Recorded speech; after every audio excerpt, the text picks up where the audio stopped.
చెట్లు విపరీతంగా కొట్టేయటం వల్ల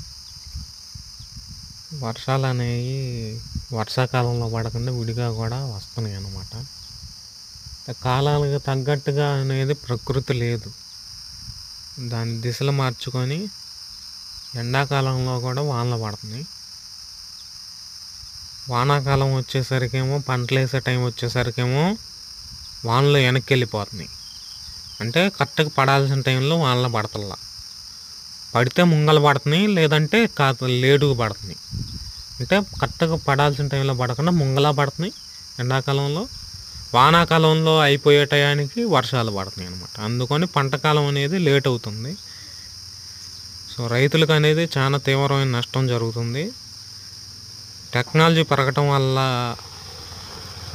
ఇంత నష్టం అనేది రైతులకు జరుగుతుంది. కాబట్టి వీలైనంత మటుకు ఎక్కువ చెట్లు పెంచండి. చెట్లు అనేది నరకొద్దు.